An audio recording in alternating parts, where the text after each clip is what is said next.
At the time of this video is being recorded, it is Thanksgiving, so happy Thanksgiving, Thursday, November 24th, 2022. But funny story last night regarding to the M4 CSL. Well, technically it's not called the M4 CSL, but instead the 3.0 CSL. But last night I fricked up my hair really bad, and I did not realize how short I cut it. But then when I went to bed, I realized I couldn't sleep after an hour of laying there doing literally nothing. But I didn't realize how much time had actually passed by. Like, the time went just by so fast when I was editing that video. And then I checked the time, it's around 3 a.m. And I'm like, holy crap. This is like 4 hours after when I usually go to bed. But then I see a notification on YouTube saying from BMW, this is the new 3.0 CSL. And out of nowhere that happened, so I have to give my opinion on it.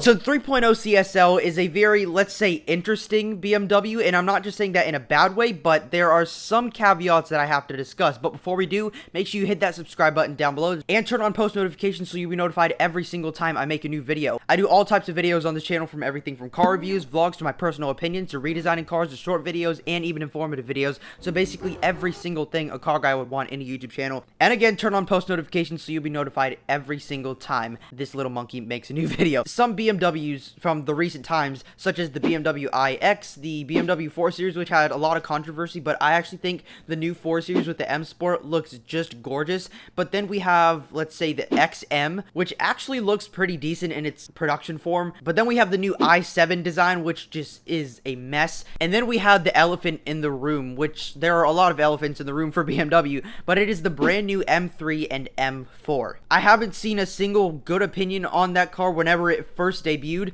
because those grills were just so polarizing. It's just such an odd shape fitted into a car that doesn't really fit that shape, and the graphics in the front lines of the car in the front bumper did not match to the grill of the car, which looked like beaver teeth, giant nostrils, when a human has their nose cut off, anything you want to name it at this point. So I'm going to take you through all the trim levels and models of the current BMW M4, because we don't really have any different models of the M3, which is just the M3 manual base model, and then the competition, which comes in an 8-speed auto. So first off, we have the M4 base model, which comes in a 6-speed manual and almost 500 horsepower, but not quite yet. I'll put the exact figure right here. And then we have the 510 horsepower BMW M4 competition with an 8-speed torque converter automatic only. And then we have the brand new CSL, and I just saw the CSL the other day. I'll put pictures a little later. But that one has 540 horsepower and takes away so much weight from the car, which makes it accelerate so much better. And it also has an entirely new rear end, but some different graphics in the front end.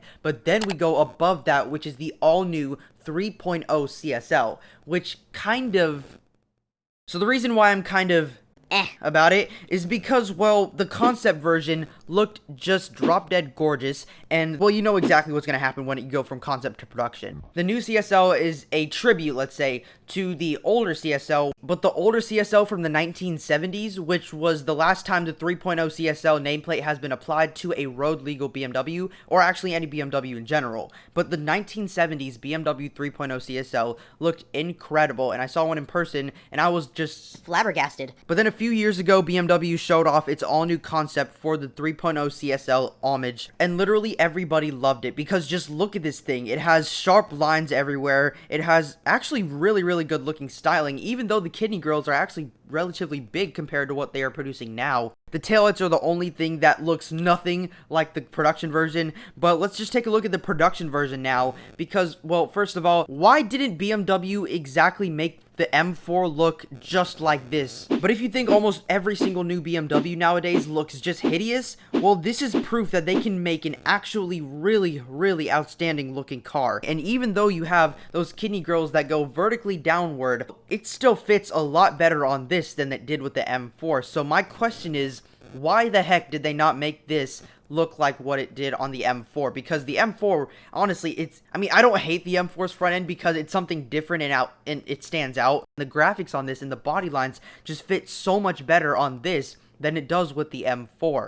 If I'm being honest, it kind of just looks like an M4 body kit. I'm a BMW fanboy myself, but a lot of BMW fanboys wouldn't want to hear that this basically just does look like an M4 body kit. That's not saying it's a bad looking car, but before we get into talking about the design and everything about this car, we're just going to talk about my third point about why the CSL, or the 3.0 CSL, is a little bit And what I'm talking about is the price of this car. So this car, if you think the standard G82 M4 competition, it starts at around like $80,000. But then the CSL starts at $140,000, which is a lot. But then this thing, if you guess $200,000, $300,000, $400,000, nope. If you guessed $400,000, you might have to double that number because this thing starts at $750,000. But for the 3.0 CSL, it is the first BMW that wore the 3.0 CSL name in over 40 years. So why would you just base it off of your standard M4, which starts at around $80,000? Yeah, I would never pay that much, but I know people will, and I know this thing will sell out instantly because of all the collectors to make a profit off of this. So you have this very sharp fender line on this car, which kind of sort of leads into the wing. But then I noticed something that no other new M4 has, which is the Hofmeister kink,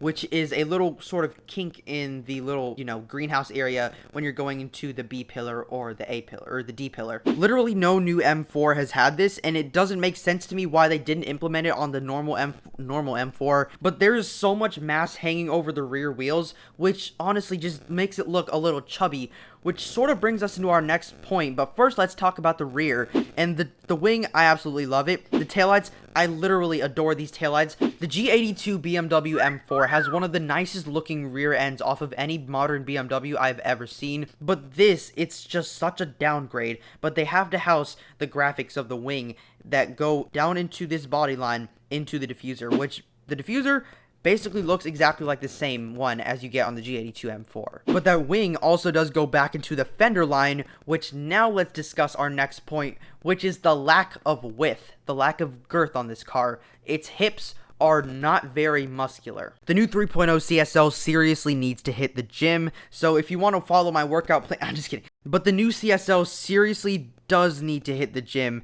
and especially its arms and legs. And I'm talking about this because the wide body of this, it doesn't even look like a wide body, which the standard G82 M4 didn't even look wide enough, even though it was, but the graphics of the car made it look like it wasn't. So why put such weak looking arms and legs on the new 3.0 CSL when it's such a strong nameplate to have, something that hasn't been here in over 40 whole years? The interior doesn't feel that special, but it does feel pretty cool, and then you have that glorious BMW 6-speed manual gearbox. But again, the G82 M4 is also available with a manual transmission. Like, you could just literally get a body kit. I'm pretty sure in like a year or so, there will be aftermarket companies just making body kits for this car, and then you can just bump it up to 550 horsepower. But if you haven't already, just please subscribe down below to help me achieve my dream of becoming a successful YouTuber. I make all types of content on this channel, from everything from car reviews to vlogs to my personal opinions to redesigning cars to short videos and even informative videos. So basically every single thing a car guy would want in a YouTube channel. So make sure you hit that subscribe button down below and turn on post notifications so you'll be notified every single time I make a new video. But that is basically it for today's video. Again, tell me your thoughts on the new 3.0 CSL, but I do hope to see you in a future video, and bye for now.